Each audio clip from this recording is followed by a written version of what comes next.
Morning, my daughter-in-law packed her suitcase and told me she'd be visiting her sister in Phoenix for a week. I poured myself a cup of coffee, nodded, and said, "Drive safe." That was it. No big goodbye. No tearful hug. She kissed my son on the forehead.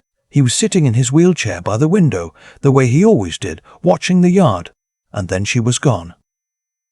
I stood at the kitchen sink and watched her rental car back out of the driveway. I remember thinking the yard needed mowing. That's honestly what I was thinking about. The grass. I had no idea that within 48 hours my son, who hadn't walked in 4 years, would be standing in the hallway, fully dressed, holding a manila folder thick enough to choke on, saying, "Dad, we need to talk. Right now. My name is not important.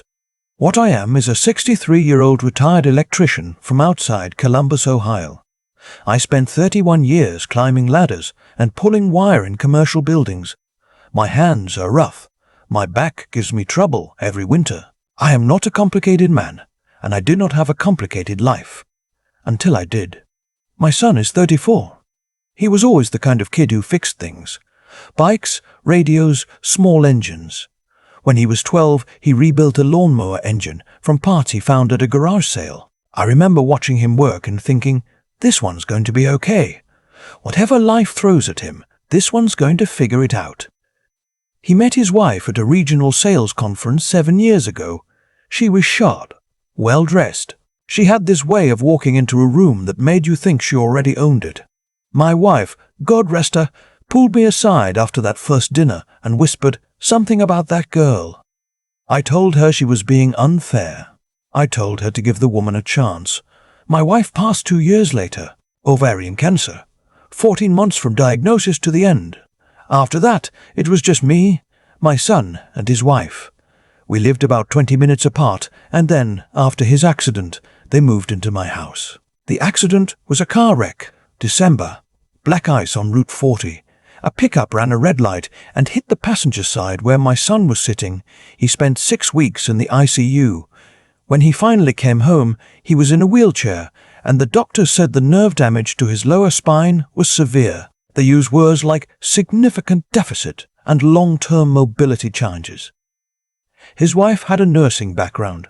She'd worked as a home health aide before getting into sales, and she took over his care almost immediately. I was grateful. I told her so. More than once, she managed his medications, his therapy appointments, his insurance claims. She handled the disability paperwork, the supplemental income applications, the whole mountain of bureaucratic misery that comes with that kind of injury. I couldn't have done it without her. Or so I believed. What I didn't know, what I had no way of knowing, was that my son had started walking again 8 months before she left for Phoenix. He told me this while standing in my hallway. Just standing there, no cane, no wall to lean on, holding that folder. I dropped my coffee mug. It didn't break, landed on the rug, and just sat there. But I didn't pick it up for a long time. How long? I asked. 8 months, he said. Maybe a little more. I asked him why. Why he hadn't told me. Why he'd stayed in that chair. He said, because I needed to know what she was doing when she thought I couldn't. We sat down at the kitchen table. He sat down, and I realized I was watching him move, and it still didn't feel real. Like watching someone walk out of a photograph. And he opened the folder. I need to back up. I need to explain some things about my financial situation, because this matters. When my wife died, she left behind a life insurance policy worth $340,000. We'd had it for 20 years. Neither of us ever thought much about it. It was just a thing responsible people did, like wearing seatbelts. After she passed, I received the payout, and I put most of it in a money market account at my bank. I also owned the house outright. We paid it off in 2018, and I had a decent pension coming in each month from the Electrical Workers Union. I wasn't rich, but I was stable. Comfortable, even. After my son's accident, his wife became very interested in my finances. Not in a dramatic way. In the quiet, helpful way.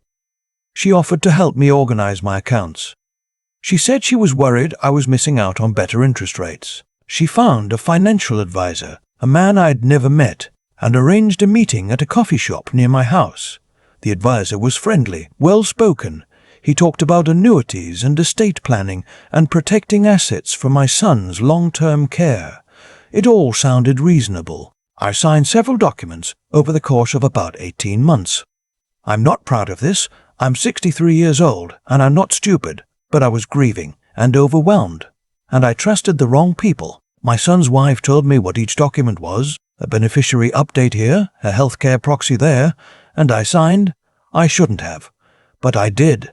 What I didn't know was that I had signed a durable power of attorney over to her, and that the financial advisor was her college friend, not a licensed professional, and that in the 14 months before she left for Phoenix, a total of $94,000 had been moved out of my money market account in a series of transfers that were each small enough to avoid automatic bank flags. $94,000.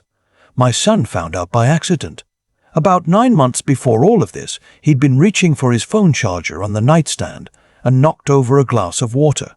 When he went to clean it up, he moved faster than he expected. He told me later that his leg just worked, like it had been waiting. He stood up, grabbed a towel, and then stood completely still for about 30 seconds in the middle of the bedroom, not quite believing what had just happened. He didn't tell his wife. He said he needed time to think. He sat back down in the wheelchair and stayed there. That night he started paying closer attention. He'd been a sales analyst before the accident. He knew spreadsheets. He knew how to look at numbers and find the story inside them. His wife, thinking he was helpless, had left her laptop open more than once. His phone had access to a shared email account they'd set up years ago for household bills. He started reading, carefully, methodically. It took him 3 months to understand the full picture. By then, he had screenshots, printed statements, and a handwritten timeline covering 6 legal pads. He'd also, quietly, contacted an attorney. The attorney had advised him to gather as much documentation as possible before confronting anyone. So he waited. He waited while sitting in a wheelchair he didn't need, watching his wife move through the house, managing his care, and he waited until she was 5 states away in Phoenix. That's when he stood up and came to find me. I sat at that kitchen table for a long time after he finished talking. The coffee mug was still on the rug. My son poured me a fresh cup and set it in front of me, and that gesture, my son, standing at my stove pouring coffee, nearly broke me in a way the numbers hadn't. "How much did you know?" he asked. He wasn't accusatory. He was careful with it. "Nothing," I said. "I signed what she told me to sign." He nodded. "I know. That's what I thought." I asked him what we were supposed to do now. "The attorney has everything," he said. "We're going to the bank first, then we're meeting with her at 2 o'clock. The bank was on Broad Street. I've been going to that branch for 22 years, and the branch manager recognized me. When we sat down and my son began laying out the documentation, the transfer records, the signed power of attorney, the advisor's lack of licensure, the manager's expression changed in a way I'll never forget. She excused herself twice to make phone calls. By the time we left, the remaining accounts had been frozen, pending investigation, and we had an appointment with the bank's fraud department the following morning. The attorney meeting was downtown, in a building I'd driven past 1,000 times without ever going inside. My son's attorney was a woman named, well, I'll call her what she asked us to call her, which was just her last name, Pemberton. She was maybe 45, with reading glasses on a beaded chain and the yellow legal pad she wrote on constantly. She shook my hand first, then my son's, and said, "You've been patient.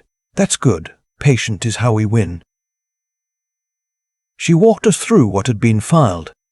A complaint with the Ohio Division of Financial Institutions regarding the unlicensed advisor, a fraud report with the Columbus Police Department, a civil suit against my daughter-in-law for breach of fiduciary duty, financial elder abuse, and fraudulent misrepresentation. Financial elder abuse. I'd heard that term before, maybe on the news, but I'd never thought it would apply to me. Hearing it in that room, in that building, applied to my situation, applied to my own daughter-in-law, that was its own particular kind of grief. My daughter-in-law returned from Phoenix on a Sunday evening. My son was back in his wheelchair when she pulled into the driveway. He decided, on Pemberton's advice, to maintain the appearance a little longer, just long enough for her to get through the door, set down her bag, and receive the envelope that a process server handed her 40 minutes later at our kitchen table. I was in the living room. I heard her voice go very quiet. Then I heard the back door open and close. She didn't run.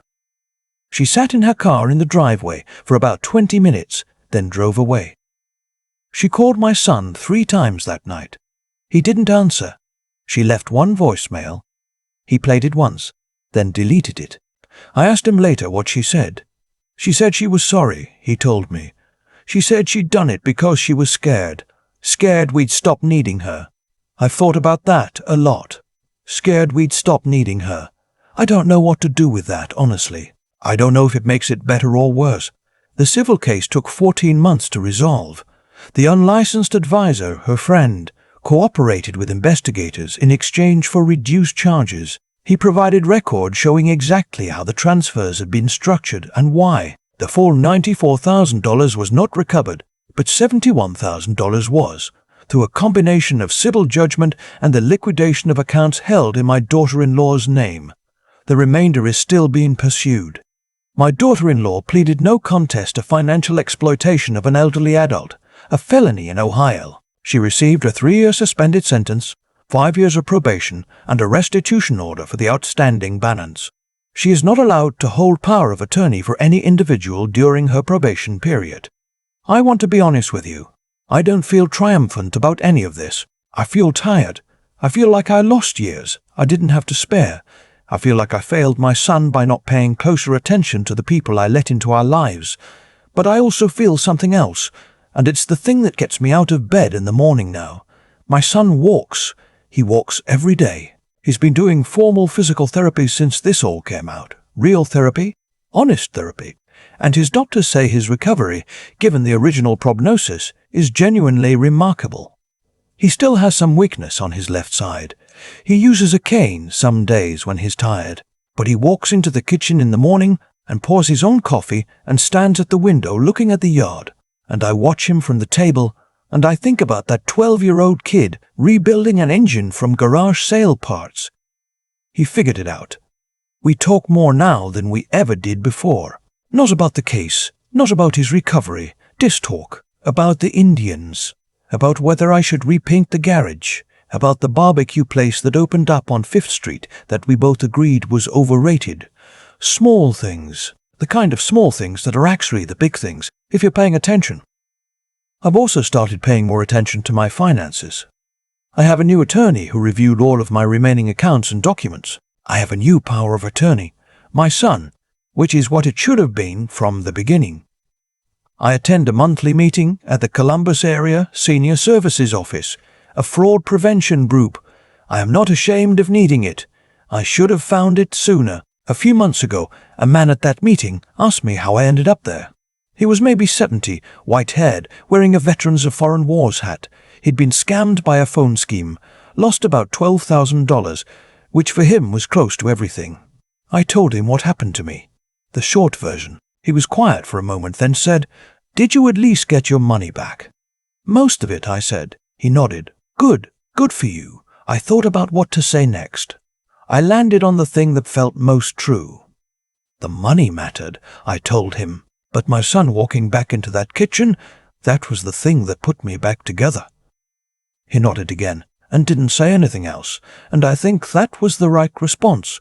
Some things don't need a reply. Some things you just let sit there, like a mug on the rug, until you're ready to pick it up.